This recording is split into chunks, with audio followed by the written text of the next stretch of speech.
Good morning everybody, good evening, good afternoon, good night, wherever you may be.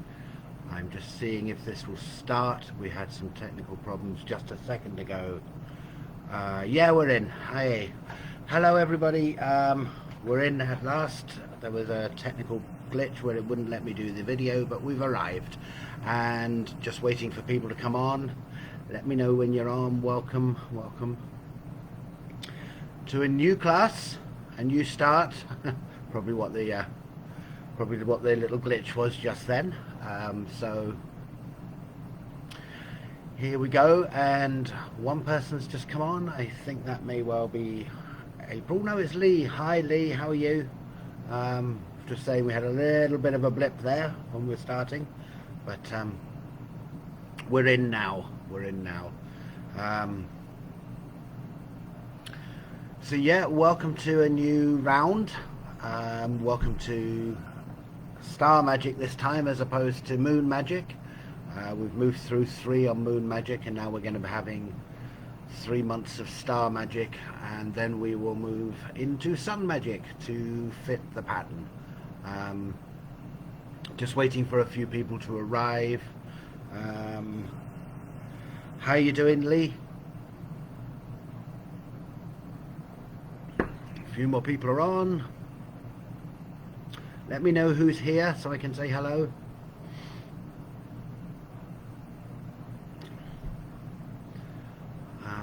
Four people on. Wonderful. Let me know who's here.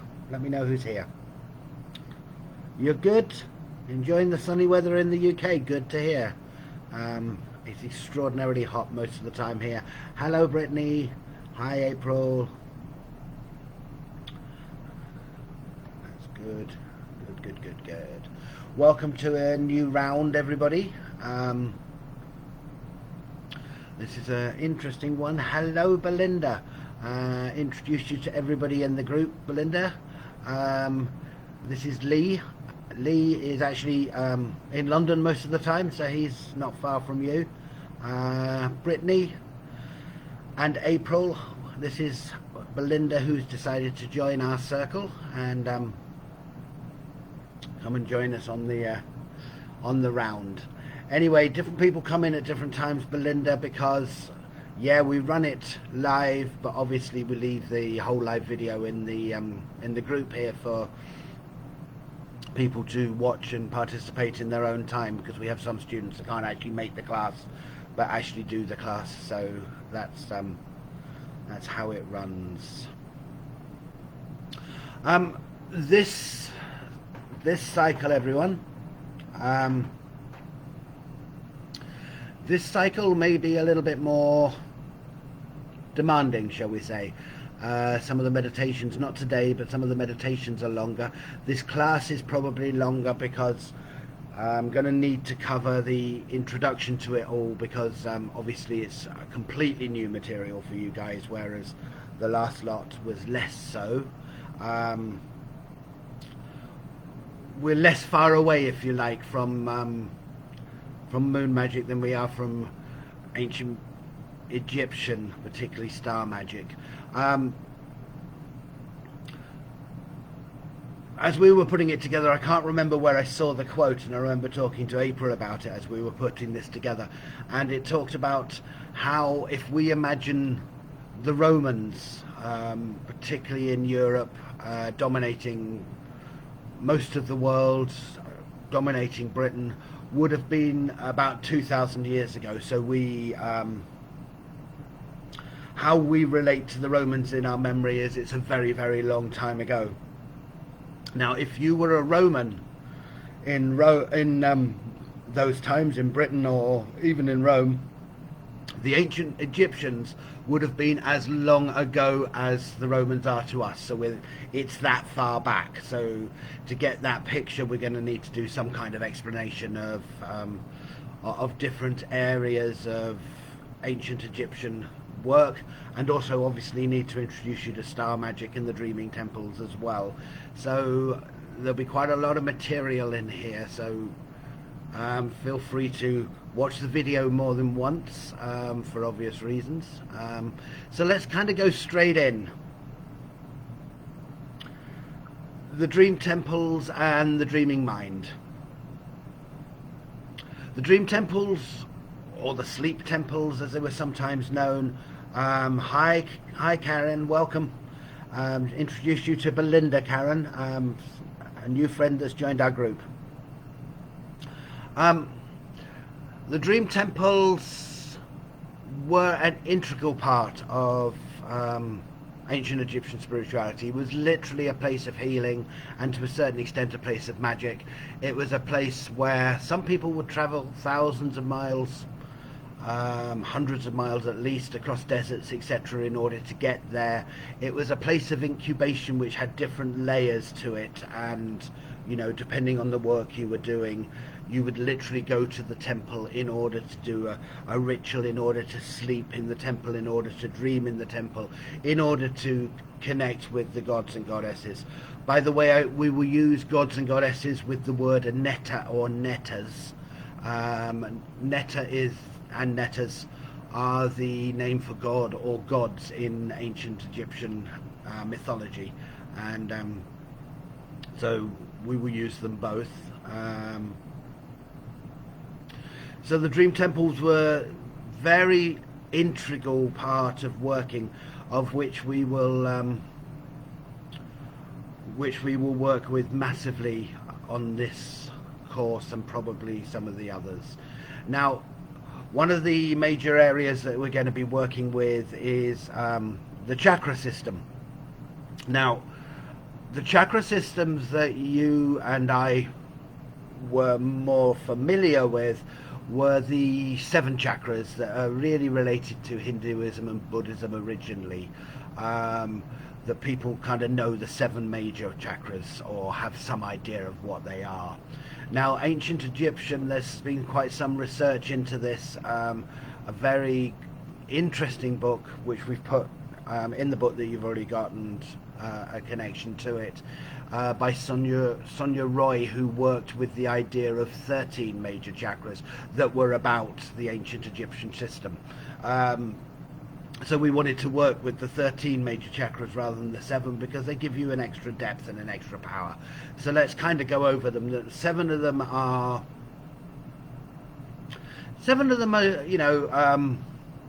the ones to a certain extent, with some differences that you're kind of used to or a little bit familiar with, depending on wherever you are on this journey. So we could start anywhere, but I'm going to start with the root chakra for way of describing. Now, the root chakra is about sexuality, it's about money, it's about survival, it's about ancestry, it's about your history, possibly your past lives, that kind of stuff. It is the connection, to the past, to history, to the earth, to physicality in a completely different way, and often is portrayed as a red colour, usually quite a dark red colour. The sacral chakra is in the womb area, or if you don't have a womb, where you would have a womb if you had one, if you see what I mean. It's about the search for pleasure, it's about the search for joy, it's the balance of emotion in that kind of context. It's about creativity, but like in gestation, like with the womb, it's that kind of thing. The solar plexus chakra is here, just around about your sternum area. Obviously, the sacral chakra is orange. The solar plexus is yellow. It's of the sun. It's about personal power. It's about expressing out into the world with your personal power, etc., etc. The heart chakra. Now, this is one of 2 heart chakras. Ancient Egyptian system has 2 heart chakras. The first one is the standard one. It's in the middle of your chest here, and it is green. It's about love and compassion, etc., etc., but it's about to self, to others, collectively, etc., etc., that kind of on this physical plane kind of thing.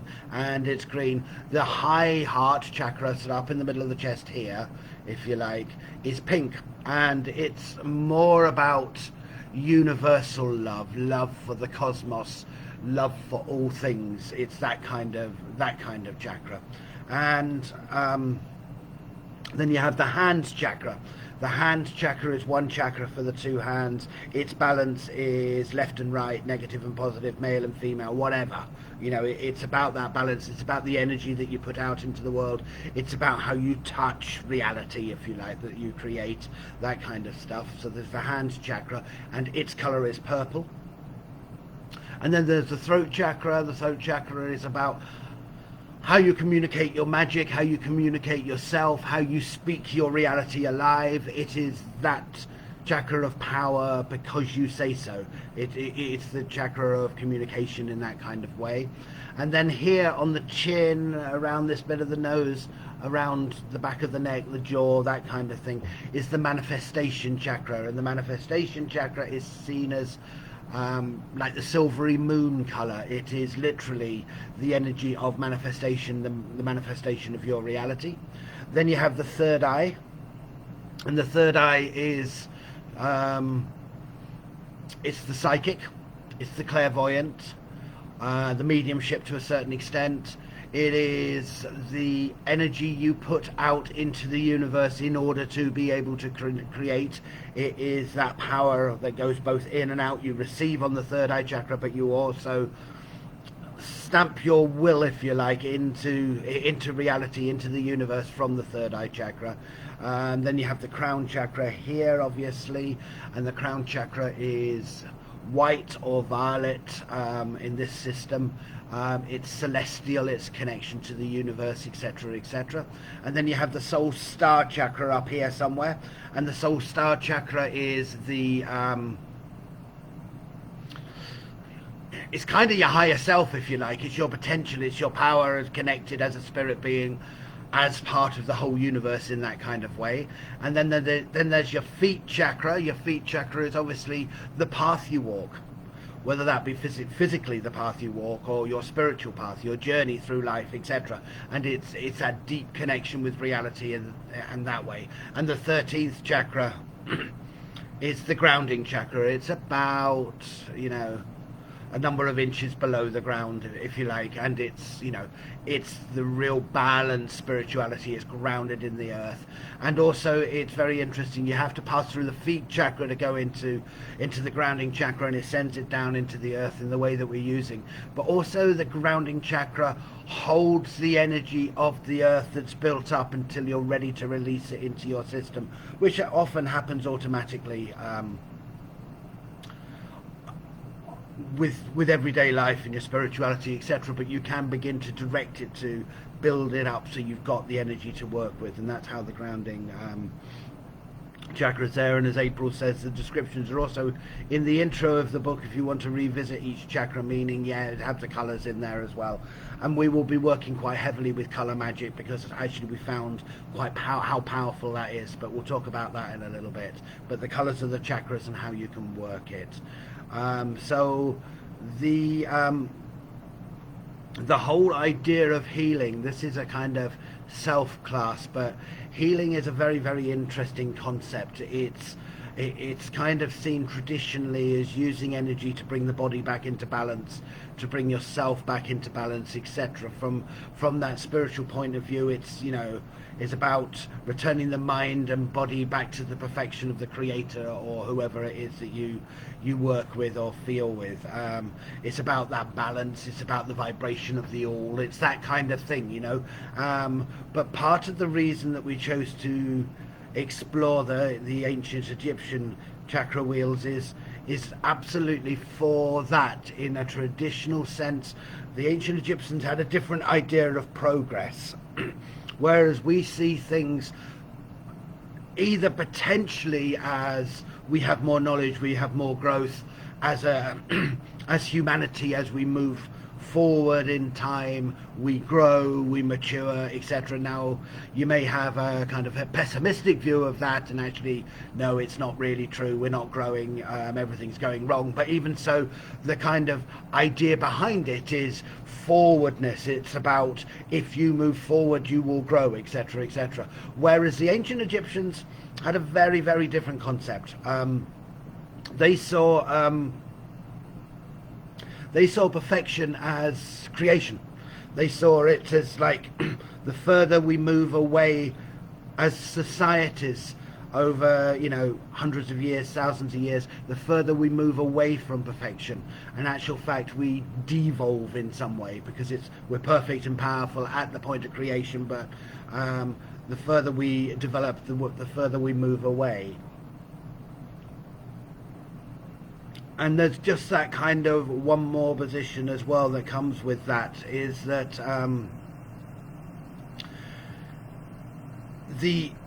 from that different perspective,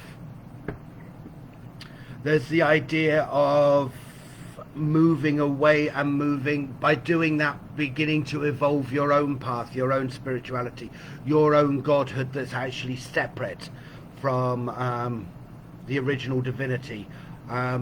Ra, for example, the sun god, was seen as the perfection that you would aspire to, or Set, who's the adversary, who's the enemy of the gods or whatever, and we'll get into more detail further on.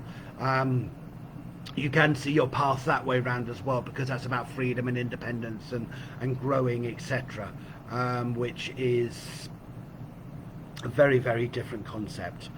Now, as we said, we'll be working with star magic.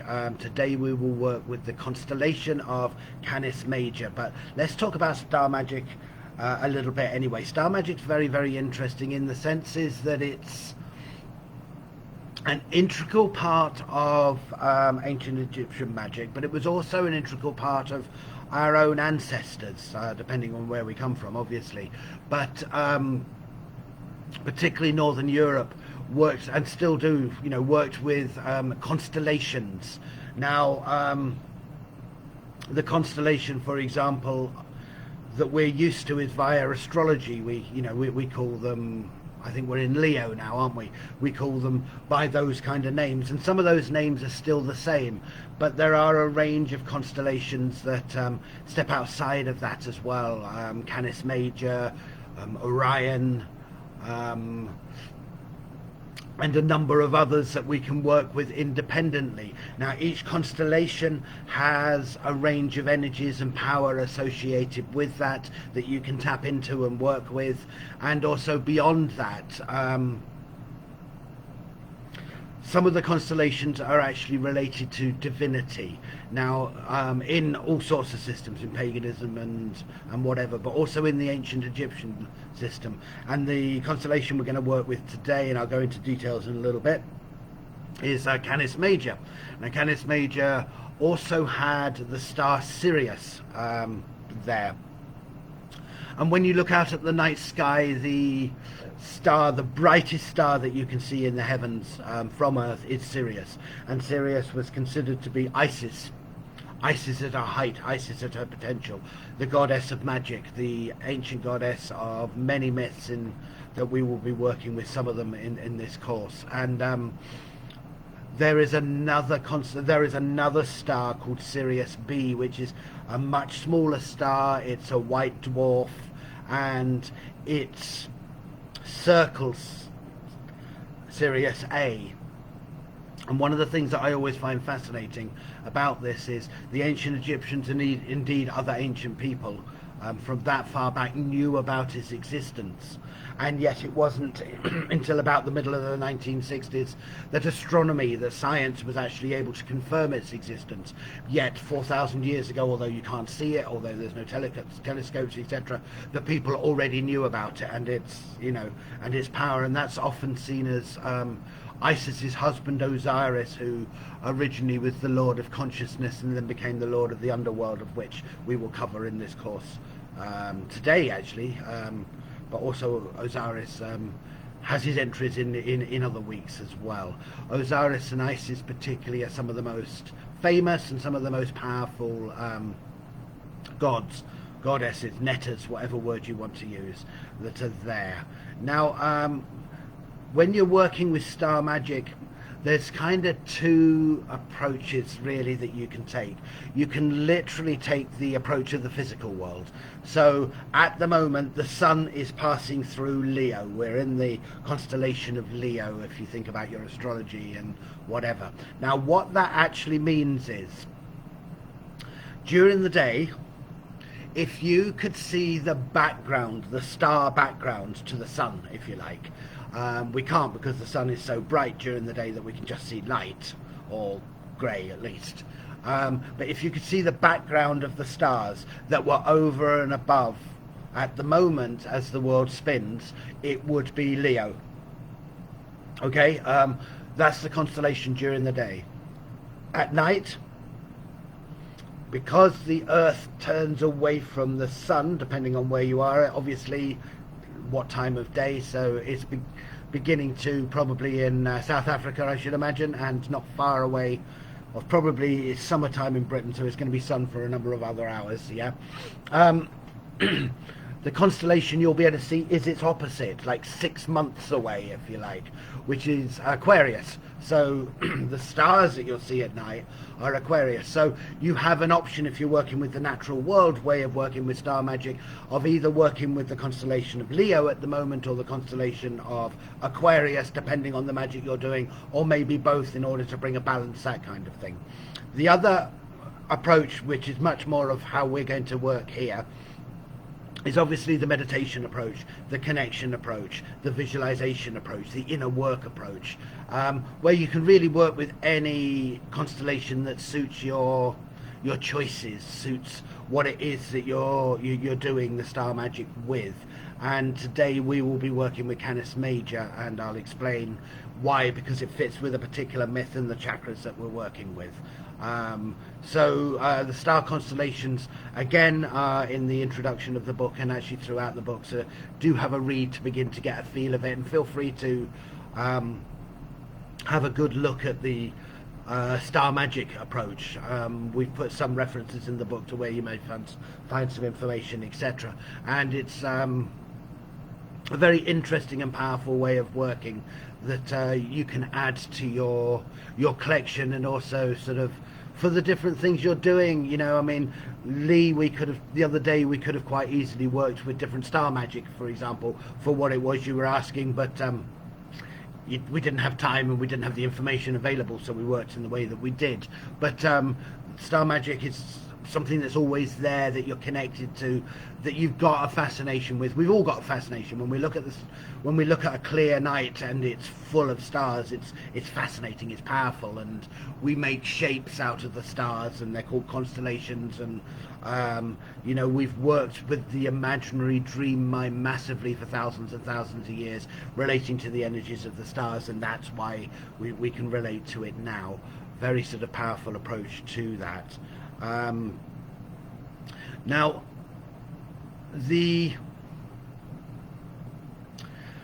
other area we wanted to cover before we start the first part of the class as such is the ancient Egyptian idea of the soul. Now, I'm only going to cover part of these because they're the only ones we work with in the book, but the ancient Egyptians didn't consider us to have a soul. They considered us to have 7 souls, or 7 parts of the soul, depending on how you choose to interpret it. Now, there are a number of, 2 or 3 that I'm going to work with in the book that are actually, and in the course, that are actually more powerful for us, and more relevant for us. The first one is the Ka, the K-A. Now, the Ka is the double. Each time I'm going to work, for example, Khnum, the potter god with a ram's head, he makes humanity on a potter's wheel. We'll be working with Khnum next week. He makes humanity on a potter's wheel, and he makes the double, the bar. The Ka. And the Ka is partly the double. It's partly the will and intention.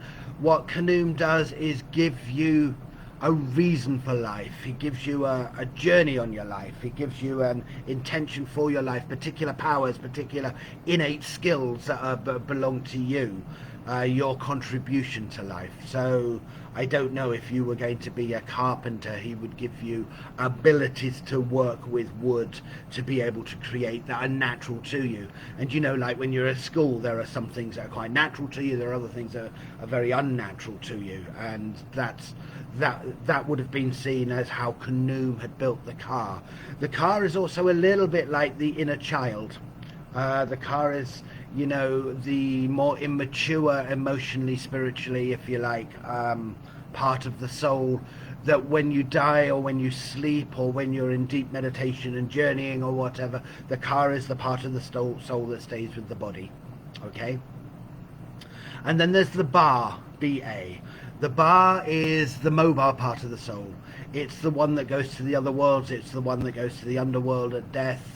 It's the one that journeys when we do the transmutational meditation. It's the part of the soul that has that experience. It journeys through the worlds, etc., etc.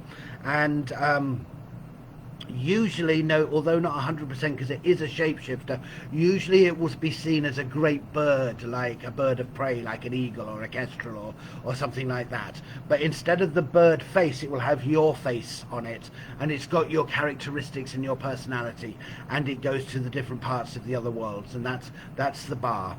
And the other one that we're going to work with little bit is the Ak. Now the Ak is actually the 8th place, AKH, yes.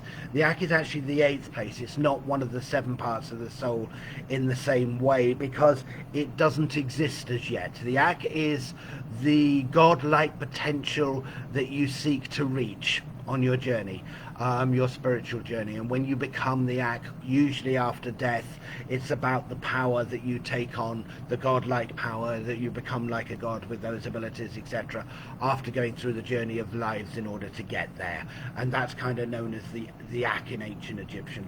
And this way of working with the ancient Egyptian is, you know, it gives a very, very specific map that allows you to evolve, that allows you to grow. So we wanted to bring some of it together. We wanted to bring the idea of ancient Egyptian myth. Now what we find is how, you know, that certainly when we were writing, but also we know, is that humanity, individual people, really react to the myths in a really quite powerful way, because at one place deep in the unconscious mind remembers the stories of ancient Egypt. And obviously there's this fascination that is in humanity about ancient Egypt. If you read a lot of the stuff, the Egyptology, or if you read if you read some of the magic, if you read some of the philosophy, etc., around ancient Egypt, there's an absolute fascination with it, because it's actually quite different to the societies that we grew up in.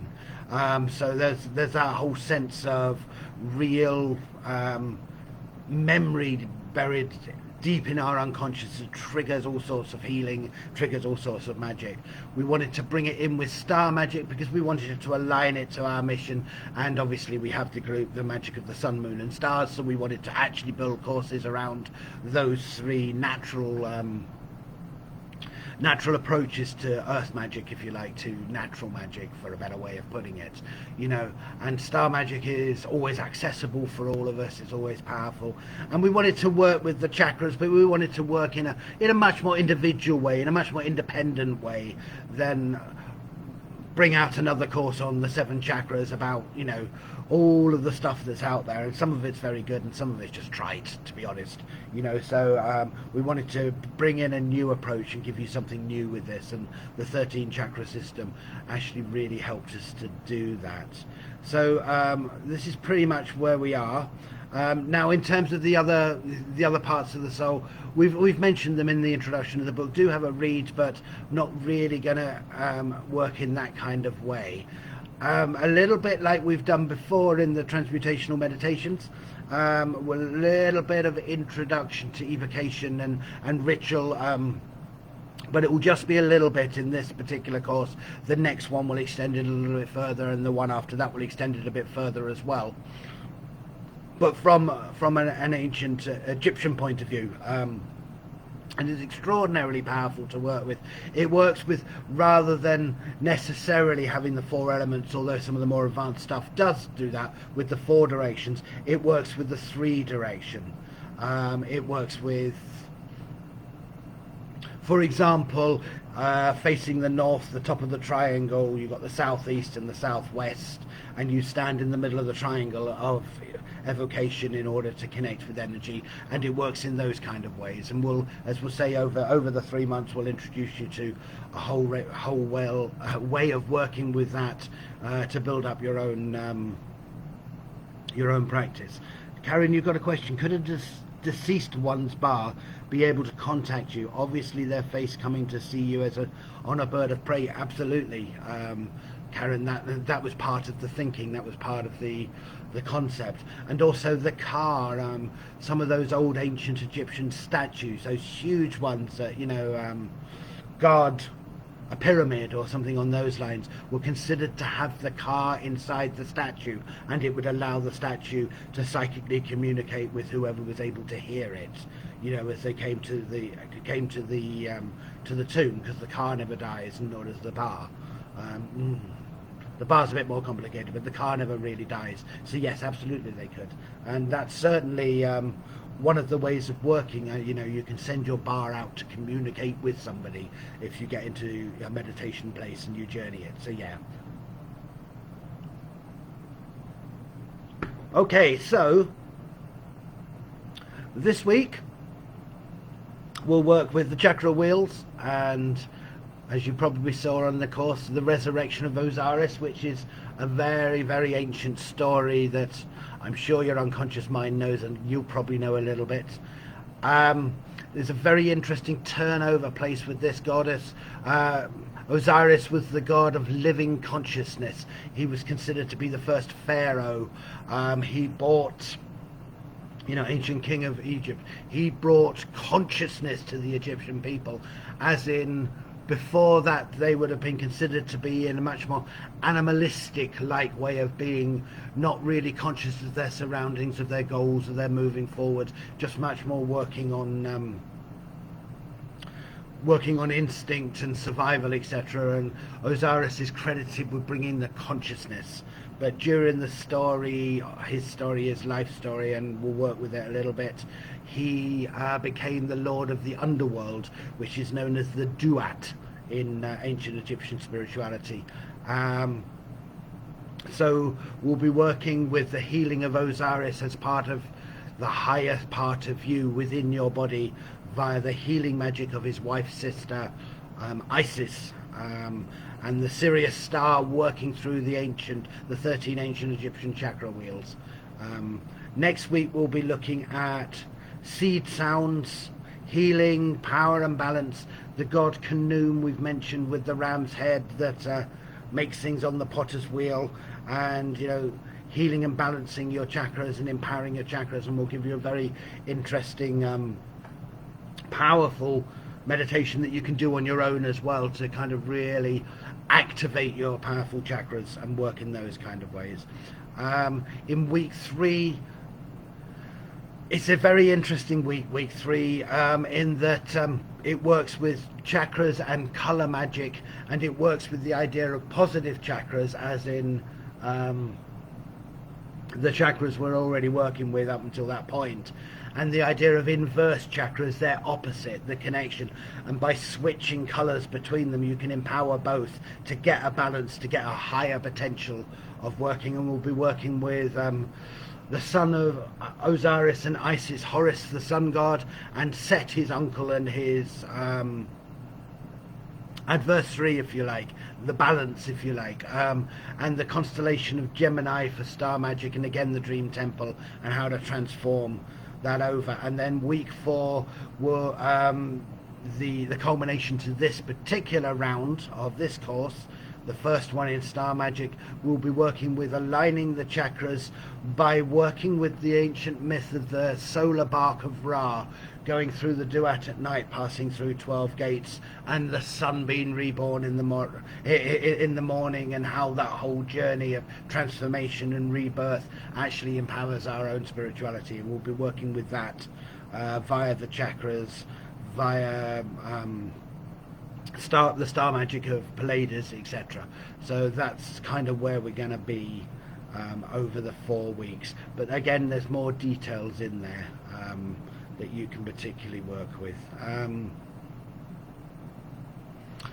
As we said, the dream temples are a very, very powerful part. They're very, very powerful part of ancient Egyptian memory. This place, almost womb-like, a temple-like, sacred, powerful, that you go in order to sleep and have healings. And because there's so much God or netta energy in these temples, because they've been used for thousands of years that way, that actually you can experience healing through the gods.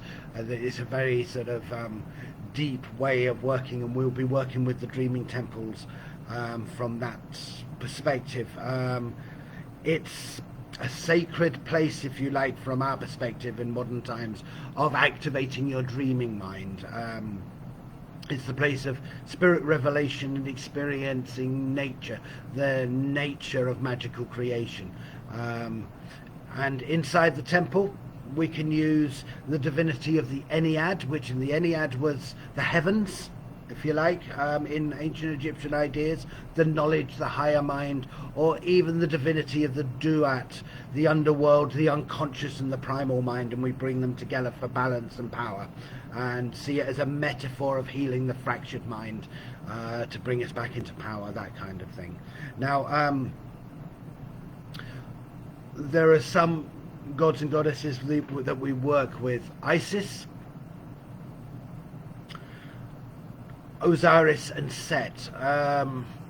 Now we've got the sun god Ra, and part of the mythology is that Ra created the world and everything, etc., etc. And the idea was in the old stories at one point in time that Ra wished to retire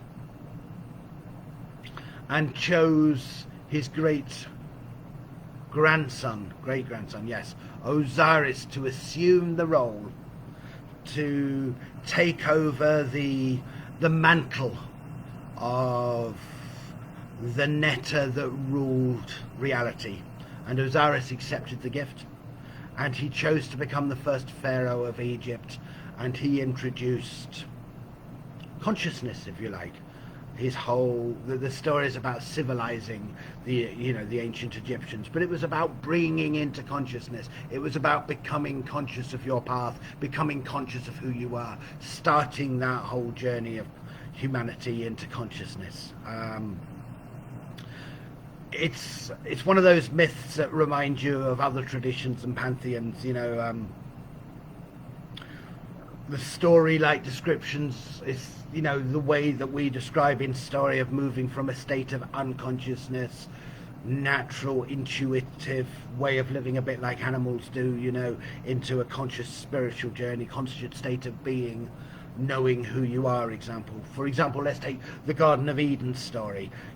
Humanity leaves the mindless bliss. It kind of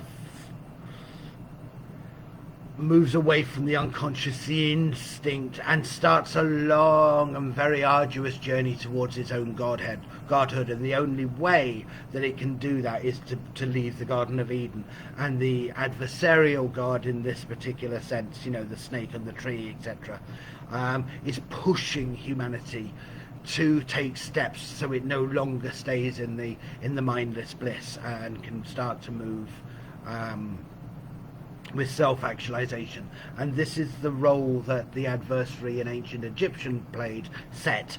He literally was the rebel to his brother Osiris. And the story was that Set was furious about his grandfather blessing Osiris and not recognizing him, and decided to destroy his brother through trickery. What he did was he got this ornate funeral casket made to the exact size and specifications of his brother, so the story goes. And at a social gathering, a party, etc., he invited many people, men and gods or whatever, to try the casket to see how it fitted them. And none of them it fitted completely perfectly until Osiris tried, and it fitted him perfectly, and Set slammed the lid on the funeral coffin down and locked it, and then dragged it away and threw it in the river Nile. Now, after several days, Isis Osiris's wife and sister and the goddess of magic found the casket in the Nile and had it moved in order to perform powerful funeral rites for her husband. Later that night, Set returned to the river to ensure that the body of Osiris hadn't been washed away. And he couldn't find the casket, and then he searched among the long grasses on the banks of the river Nile and found where Isis had hidden the body of Osiris. So he cut up the body of Osiris into 14 pieces and spread the pieces right across Egypt in an attempt to ensure that his brother's corpse would never be found again. Isis returned the next morning to perform the magical funeral rites to ensure her husband a powerful place in the underworld in the Duat, and was unable to find him, so she sent her Ba as a powerful bird, as a kestrel, to search for all of the different parts of Osiris and bring them back together so she could do the magic to put him together.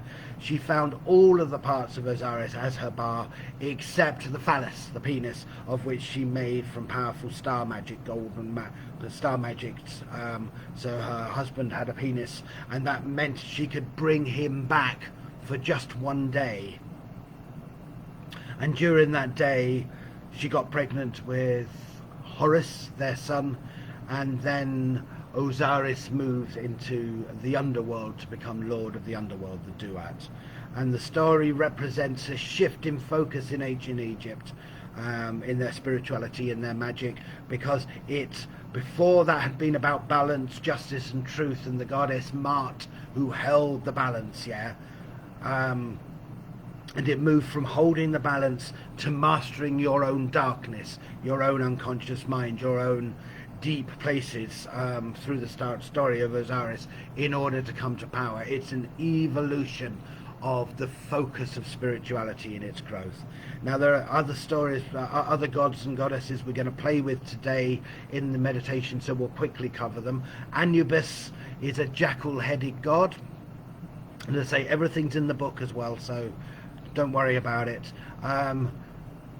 When you read the myths of Anubis, who his parents were changed depending on which myth you read. He's also known as Anpu, and he's either the son of Ra, the sun god, or Osiris, or Set, and his mother is either Nephesis, who is Set's wife and also the sister of Osiris and Isis, or Isis herself, or Bastet, who is one of the sun goddesses, one of the lion goddesses. His role is a little bit clearer. He's the psychopomp. He leads the souls of the dead through the Duat, the underworld, to the place where they're going to be judged by weighing their hearts against one of Ma'at's feathers that she takes from the crown on scales to decide whether they're worthy enough to have everlasting life and become an Ak, that part of the soul that is your highest potential, or not. And there's great stories around there, and we're working with that a little bit today. There's this being called Thoth, and Thoth has got like a bird's head, but an ibis. I don't know whether you know, it's a very thin head. Check out the pictures. He is considered in lots of the myths to have willed himself into life. He's one of the moon gods, but he's also the god that introduced magic, wisdom, writing, mathematics and science to humanity. He plays a role as messenger of Ra, the sun god, and with Anubis, the one we talked about before, the jackal-headed god, he is one of the two that oversees the balancing of the heart against the feather in the underworld. And Anubis kind of looks at it, and Thoth records the information. His complexity in the stories is very, very powerful. We won't be working with it today, so I won't go much further than that. And Ma'at, the ancient Egyptian goddess of balance, truth, she's the daughter of the sun god Ra, and it's her ostrich feather from her crown that is used to weigh against the hearts of the dead to determine their worthiness. I'm just seeing if any questions are here. They're not. Okay, good. One of the things that your bar can do, that everybody's bar can do, is shapeshift. So it can, as Karen was asking earlier, it can move It primarily does move like as a bird of prey with your face, but it may switch into other animals or other beings or whatever, and it may, like for example, switch into being a dog or whatever, you know, whatever animal that you're moving through the other worlds with when you're working in that. It becomes active at death, but it becomes active in meditative trance or when sleeping. So therefore the work in the dream temples is a really powerful way of working with your bar in order to gather energy, in order to gather the magic, and in order to gather knowledge. It's an experience of gnosis, if you like. Your car has the ability, as it says, it stays with the body, the car, Ka, the younger one, and basically what it does is it observes everything that happens around sleep, around death, around trance, etc. And it's part of its growth, its learning, it's that part of the personality, it's the part of the unconscious mind that grows with the new knowledge that comes through. The star magic, okay, Sirius A, we've put a little constellation map in there, a little picture to give you a picture. It kind of looks like a dog. And the constellation of Canis Major, its symbols, okay? So there are many ways, if you like, to access the power of star magic. This week we're going to focus on Canis Major, the constellation, and also on the stories of Isis, Osiris, Anubis. See the information we gave earlier on. To evoke the constellation, we can use incantation, you know, like we do, we've done in the other courses. Belinda, basically, incantation is a chant to connect to magic, yeah. Seed mantra sounds, which we're going to work with today and certainly through the course, which the different kind of vowel sort of sounds that we work with generate different energies in the body and generate different energies in magic as well.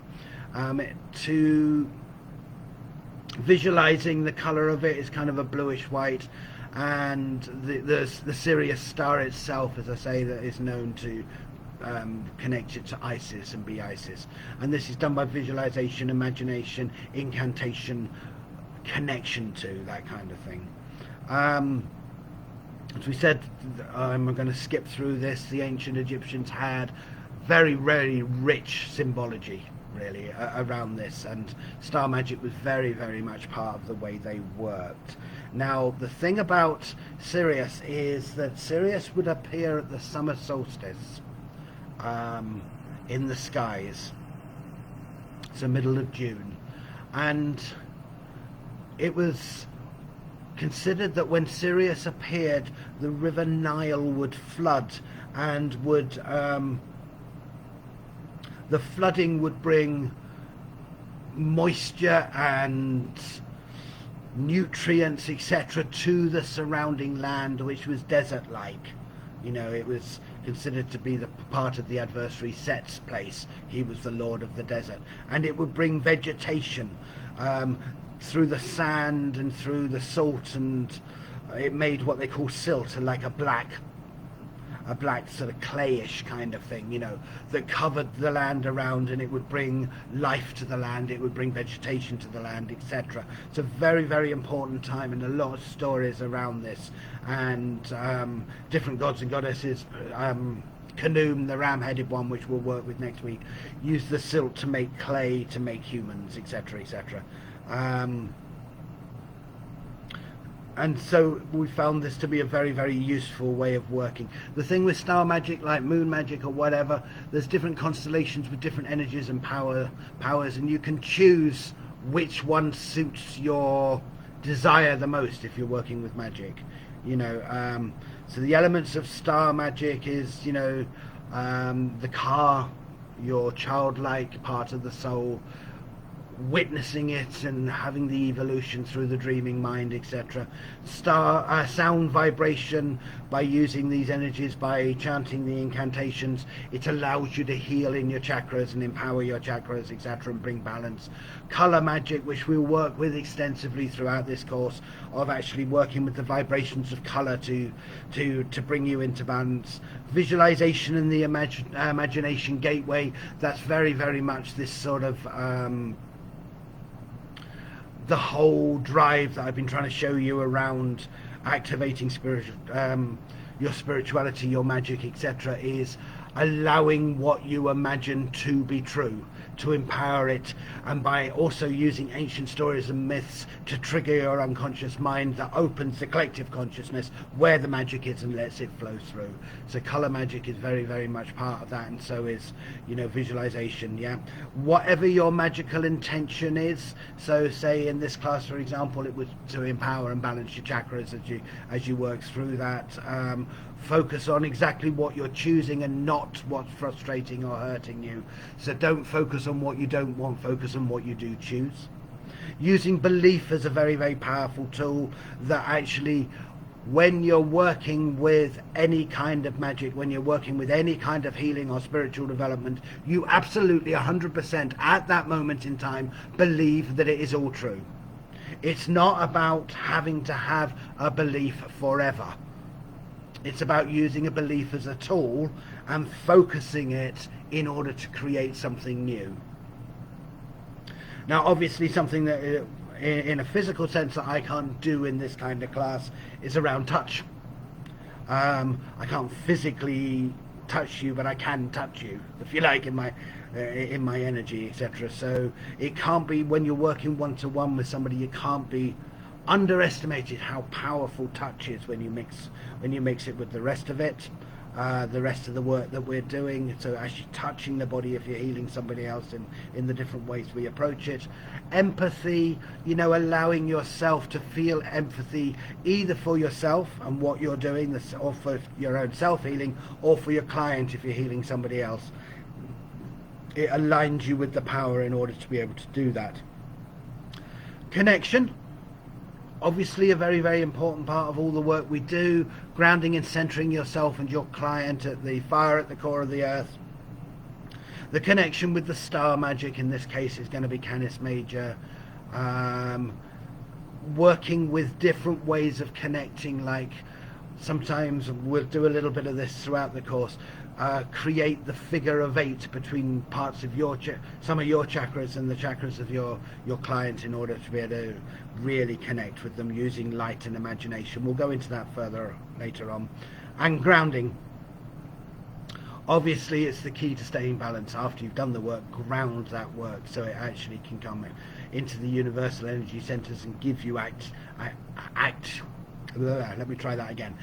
give you access, was the word I was looking for, to the healing energies and the magic that you choose.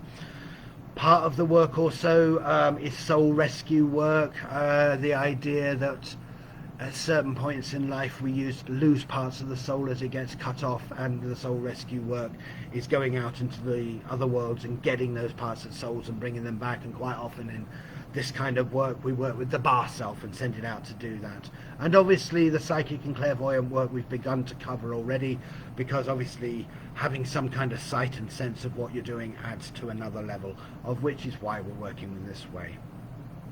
So, how to perform star magic energy healing for your client.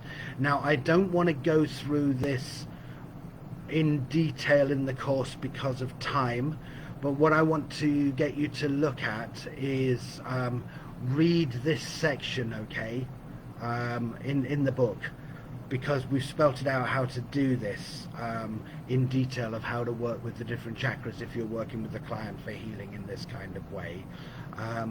And also we're going to go through this experientially in the transmutational meditation. So therefore get your own feeling of it, okay? Get your own connection to it, read it, understand it for yourself. So your first experience will be receiving it, your second experience will be in the transmutational meditation. The second experience is to learn that, connect with that, etc. There's too much to go through it step by step and pointless, but it's all in the book for you, and I understand that you've got the books now, so you'll be able to do that. So let us prepare ourselves for transmutational meditation.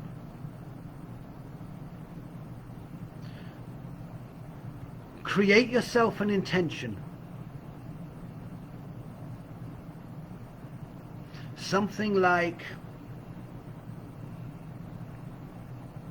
It is my will to balance and empower my chakras, so I may have access to balance, healing, magic, and further spiritual knowledge. That kind of intention.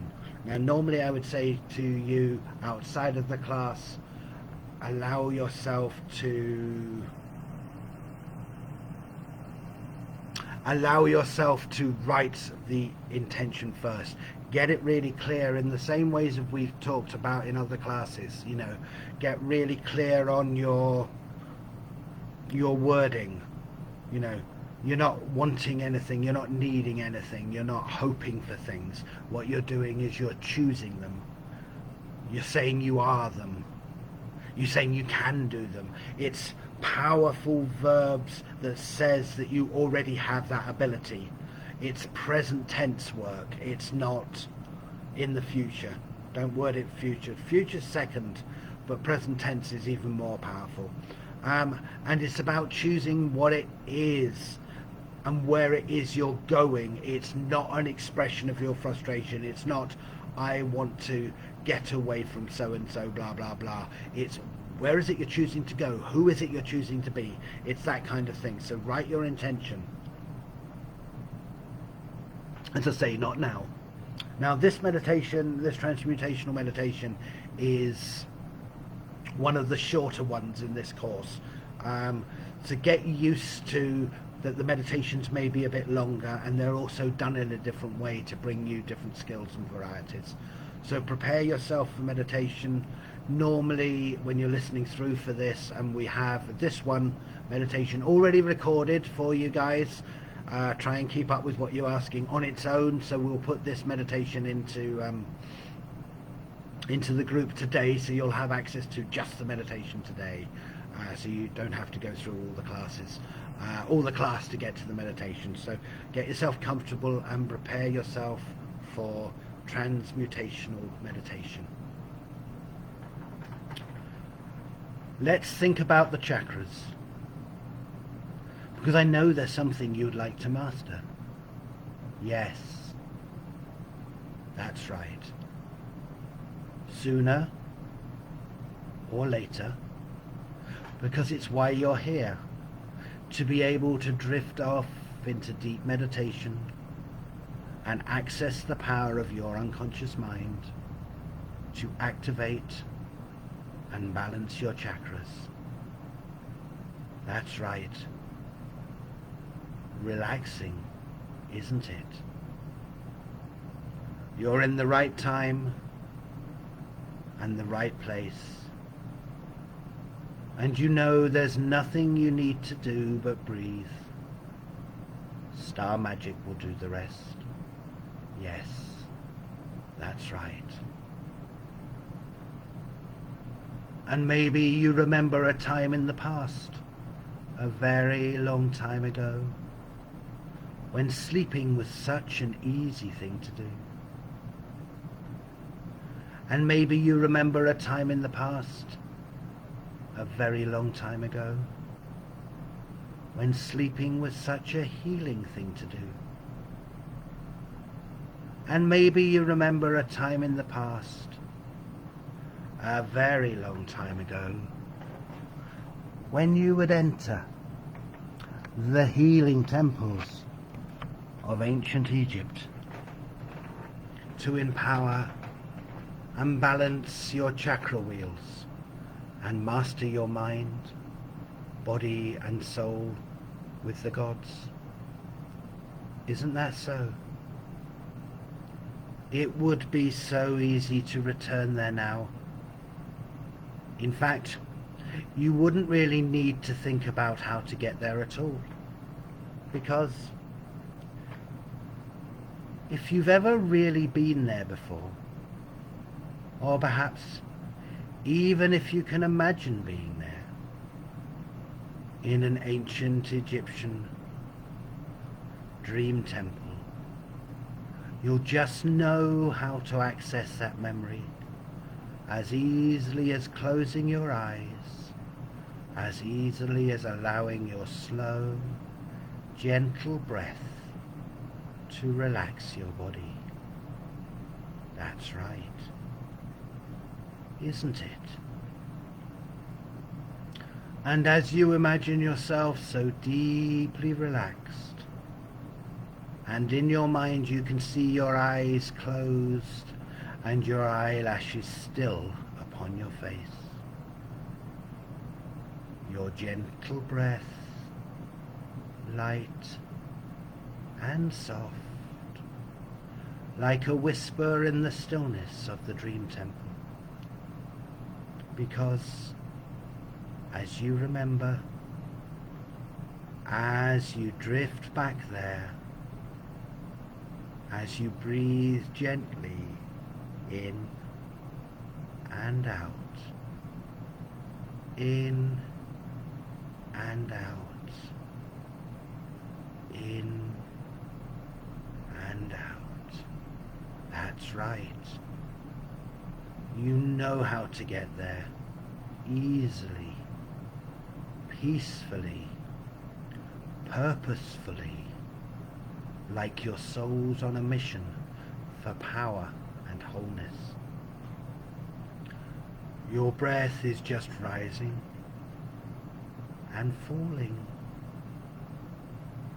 rising and falling, rising and falling. And as you observe your breath just rising and falling, rising and falling, rising and falling, you find yourself just drifting back through time as your breath is rising and falling, rising and falling, rising and falling. You find yourself drifting further and further back in time, maybe thousands of years, maybe to a memory of a past life, or maybe you're accessing a memory of an ancestor. And as you breathe in and out, in and out, in and out, you realize it really doesn't matter. It's not important. You're just letting yourself go into the memory, into the experience, into the power of the ancient Egyptian dream temple. Because when you were a child and you closed your eyes, you could just journey wherever you liked. That's right. Isn't it so? Just by breathing in and out, in and out, in and out, and traveling through time on your breath in a moment. Yes, that's right. Isn't it so? Just by observing your breath rising and falling, rising and falling, rising and falling, like the wings of a sacred kestrel, with your human head, your bar, in flight. And maybe you find you just know how to do this in a very instinctive way. You find your body changes itself into a large bird of prey, flying through the night skies of ancient Egypt. Yes, that's right. Feeling those great, powerful wings beating on your back as naturally and as easily as breathing in and out, in and out, in and out. And as your powerful wings beat with the rising and falling, rising and falling,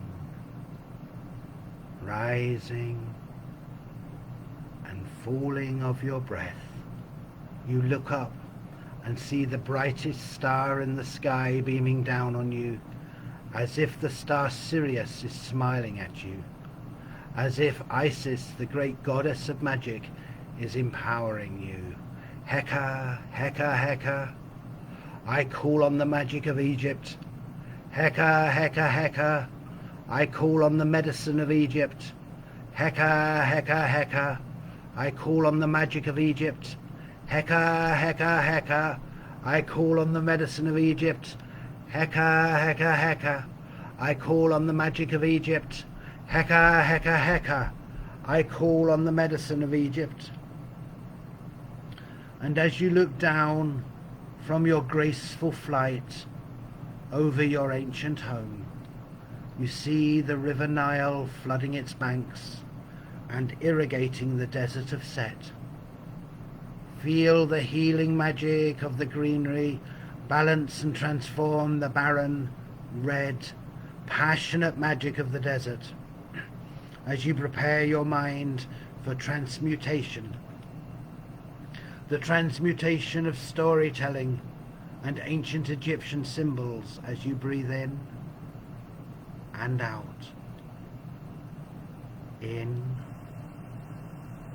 and out. In and out.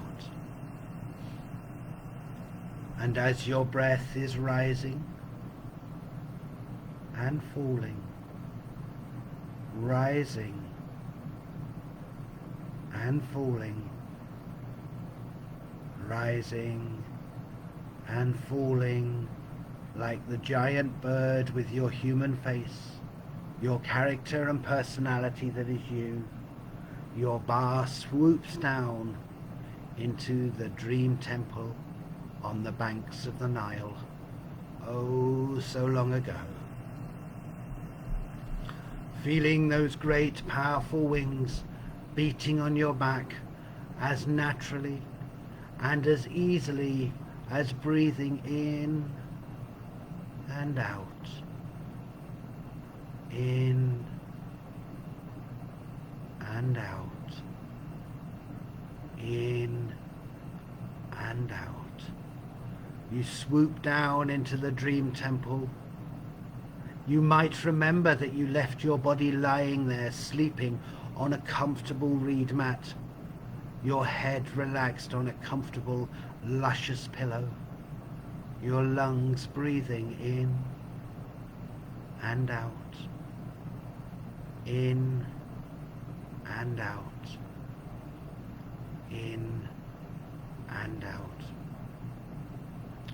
And maybe as you glance around the dream temple, you notice your young Ka standing watching you and your sleeping physical body, for that's the way it should be, isn't it? And as your body's lungs are rising and falling, rising and falling, rising and falling, you notice a large piece of parchment on its chest, right across its 2 heart chakras. And if you feel inclined, you could choose to realize that there are words written on the parchment in your handwriting, scribed with a black and red ink made from water and ground ancient minerals. And yes, you could remember, if you so choose, that you set your intention to be the vessel for healing and resurrection for Osiris, the god who brought consciousness to humankind right across Egypt.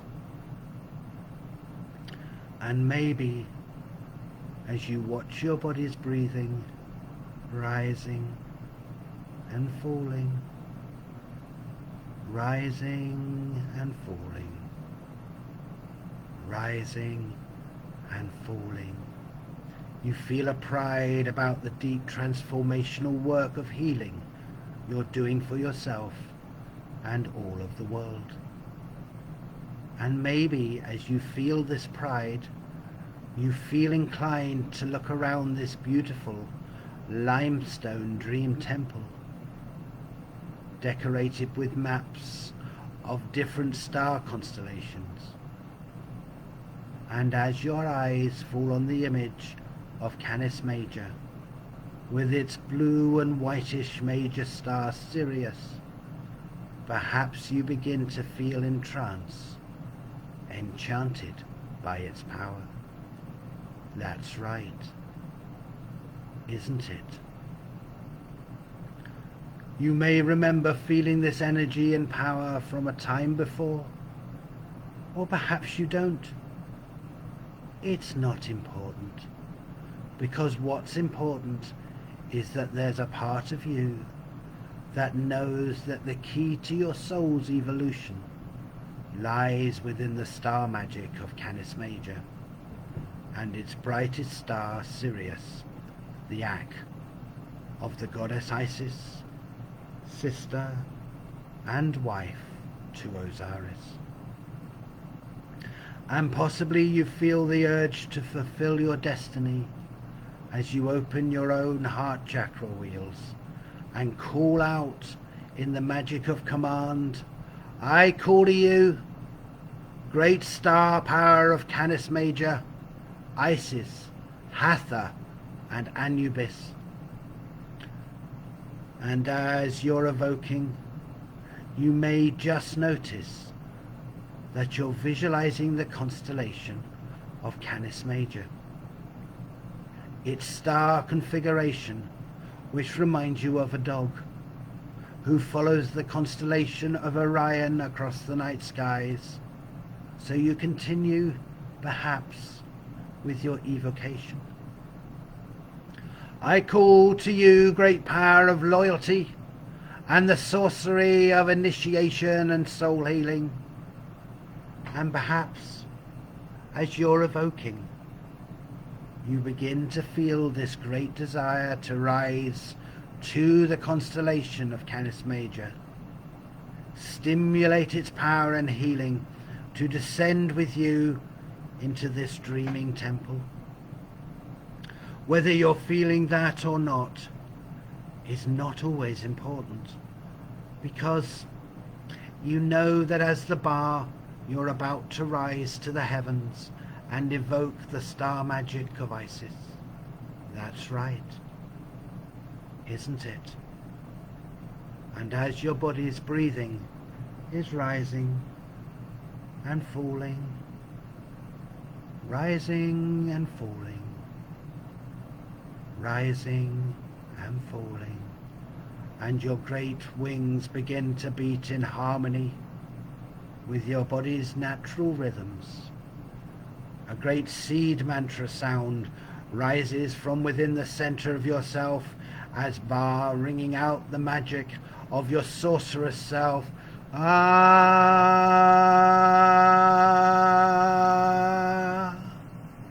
And maybe, as your wings are beating and you're rising up through the skies, you find yourself visualizing or imagining the constellation of Canis Major. And you find yourself at the very heart of the great constellation of Isis. And as you feel the influence of your body down below in the dream temple, breathing in and out, in and out, in and out. You could imagine the rush of star magic and divine energy flooding your senses and cascading downwards to the dream temple to reunite you with your car and sleeping body, whose breathing is rising and falling, rising and falling, rising and falling as is necessary and proper for your spiritual and magical growth. That's right. You know, as a bar, the mobile part of your soul, you have the most profound memories of your lives with Isis and Osiris. And it could be that you're starting to remember who you are as you perch beside your body and car as Isis manifests in her pure power before you, distressed yet powerfully composed, waiting to bring her husband brother back to life and cause the evolution of the human race to be accelerated. And maybe you remember just how central your spiritual and magical work is as you watch Isis place her right hand over your 2 heart chakra wheels of your body and her left hand on its solar plexus as she begins to pour light and star magic and the vibrating sound, sorcery of her invocations and incantations. Heka, Heka, Heka. I call on the magic of Egypt. Heka, Heka, Heka. I call on the medicine of Egypt. Heka, Heka, Heka. I call on the magic of Egypt. Heka, Heka, Heka. I call on the medicine of Egypt. Heka, Heka, Heka. I call on the magic of Egypt. Heka, Heka, Heka. I call on the medicine of Egypt. Have you ever thought that it is because as a bar you're so old and you've existed from the beginning of time, that as the heart chakra wheel of Isis opens in a swirl that changes colour and stimulates the high heart chakra in your body, it's the reason you know exactly what to do as the bar of Isis emerges and you fly with her through your high heart chakra wheel and out into the astral plane to find the decimated parts of Osiris for healing and resurrection. That's right. It's probably true, isn't it? It's even possible that as you search the land of Egypt for the body parts of Osiris, that you could have a realization, even a gnosis, of just how important this event is for the self-realization of your spiritual and magical journey, as the initiatory process will catapult your growth and power. It's just possible that you already know this. And maybe, as you're doing your sacred work on the astral planes of ancient Egypt, assisting the great bar, the kestrel with the face of an ancient goddess, that you can sense the seed mantra magical sound, the light and star magic preparing your dreaming body for initiation and reawakening so powerful that it can heal the greatest and oldest of gods as he realizes the next stages of his mastery of the spirit worlds. As you help the bar of Isis fly back through the astral worlds with every part, bar one, of the body of Osiris, back through the high heart chakra of your body and back into the dream temple, maybe you become aware of just how important it is that your young car observes everything in silence, stimulating the growth of the less developed parts of your spirit. And as you watch the goddess Isis integrate the parts of the dead Osiris into your energy bodies, it may be that you become aware of quite how skilled her star magic and healing techniques are, as light and fire, sacred sound and divine creativity reshape your body into magnificence, as the tomb from which the great god rises vibrates and rocks the dreaming body, stimulating every chakra wheel from the soul star to the feet and below into the grounding chakra. It could be because you become aware of never-ending experienced, of never having experienced, of never-ending experience such powerful magic before. Or it could be that your whole being is vibrating with accelerated spiritual and magical genius, that you find yourself understanding your vast spiritual destiny. The truth is, I don't know which one it is. Maybe it's only for you to know. Do you know? It's not important. It doesn't matter. You can know it all later. In the meantime, you could observe with excitement and trepidation the resurrection of Osiris rising out of your body as a bar. As you notice the back of your body from shoulders to tailbone is arched with the energetic enormity of its duty. And as you prepare to leave the dream temple with the bar of Osiris and journey to the Duat, for initiation, you may feel the deepest sense of power and sorcery throughout your being, your bar, car, and body, breathing in and out, in and out, in and out, watching Isis pour star magic, incantation, healing, light and fire through all 13 of your chakra wheels, bringing your body back into total sorcerous alignment and joy. Heka, Heka, Heka. I call on the magic of Egypt. Heka, Heka, Heka. I call on the medicine of Egypt. Heka, Heka, Heka. I call on the magic of Egypt. Heka, Heka, Heka. I call on the medicine of Egypt. Heka, Heka, Heka. I call on the magic of Egypt. Heka, Heka, Heka. I call on the medicine of Egypt.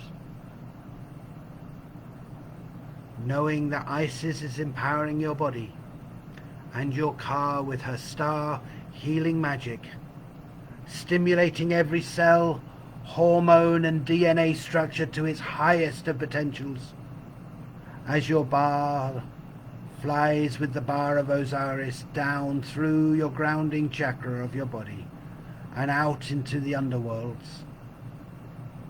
As you sense your body's breathing rising and falling, rising and falling,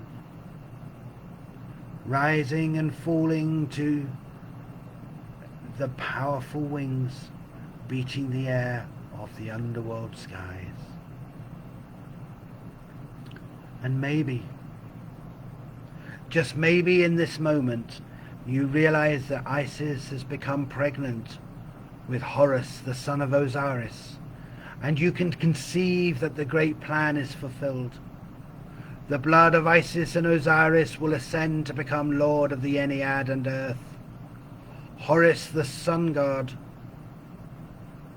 the rebirth of Osiris himself, while the bar of Osiris descends to become the lord of the Duat, the underworld, the unconscious mind.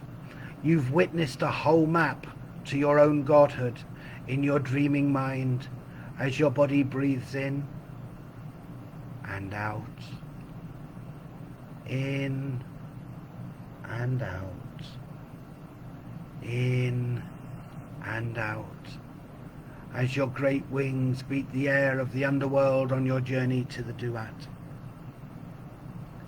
Do you see Anubis, the jackal-headed god on the borders of the Duat? You feel yourself descend with the bar of Osiris down to the land as Osiris and Anubis embrace. With your intention, you transmute your soul body into a jackal with a human head and run through the fields with Anubis and Osiris and into the halls of Duat. And for a moment you sense your body in the dream temple. Magic, light, fire, healing and energy pouring all through your 13 chakras, transmuting, empowering and healing everything while your car faithfully observes the miracle. As your body breathes in and out, in and out, in and out, you watch as Osiris stands before the great scales of the Duat. Ma'at, the daughter of the sun god Ra, is present, standing on the other side of the scales next to Anubis, and the god of wisdom, magic, science and mathematics, Thoth, with the head of an ibis.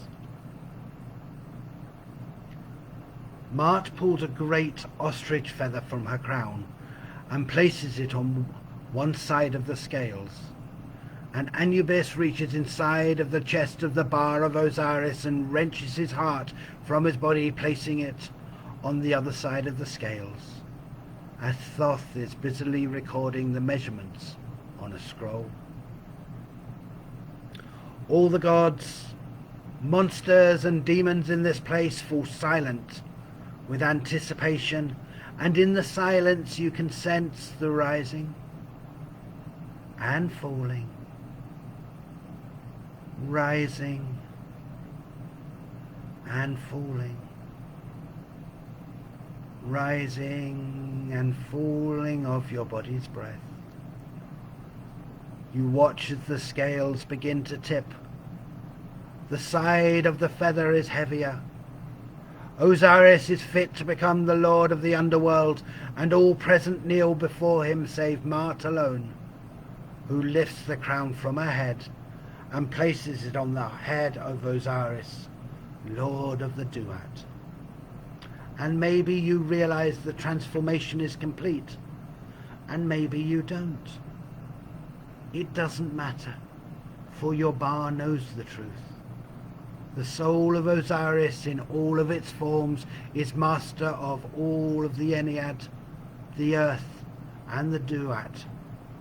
Osiris is the Ak, the god of his reality, the master of magic, and the map of your ascension into your godhood is etched into every part of your being.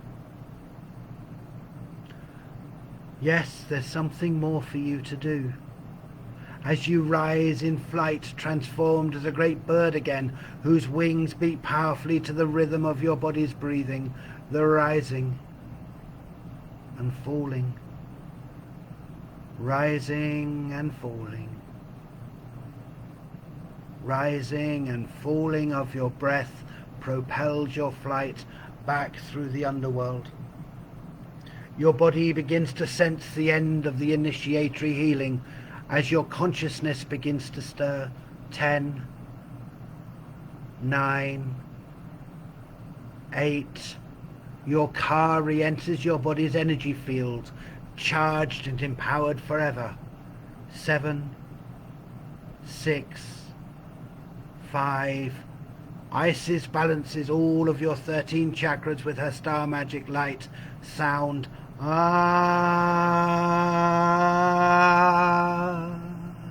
healing and sorcery. 4, 3, 2. You fly up through your foot chakra, root, sacral, solar plexus, and into your first heart chakra wheel, where you reside, reuniting with your body in a new initiated whole. 1. Isis vanishes, ascending back to herself as Sirius, deep inside the constellation of Canis Major. As you open your eyes and find yourself back in normal reality, all is well, but changed forever. you've evolved and deepened your spiritual knowledge and power. Open your eyes now. Come back, return.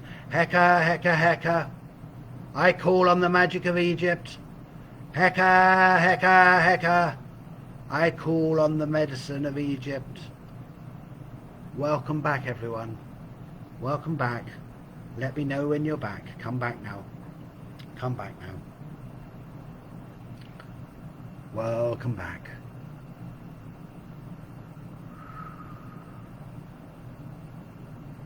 Come back now, guys. Let me know when you're back.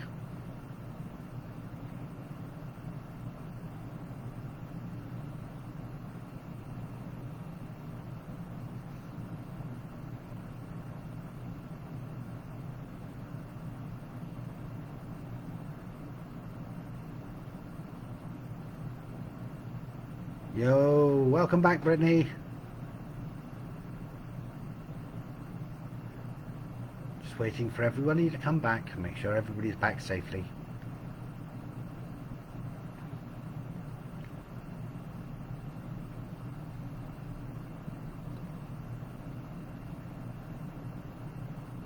Welcome back, Melinda.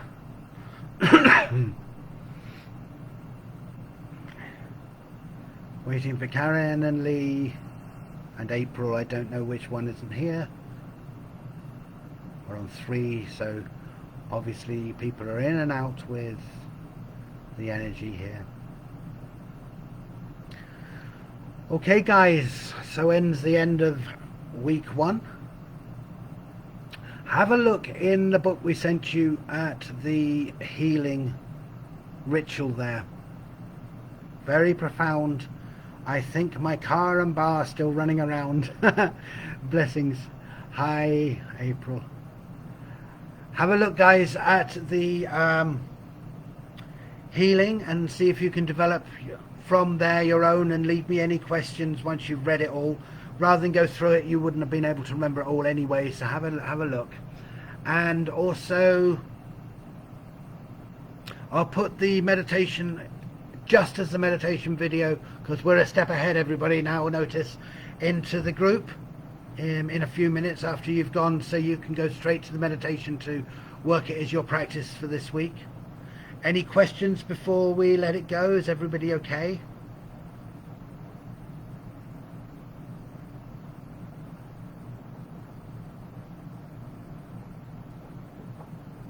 Do.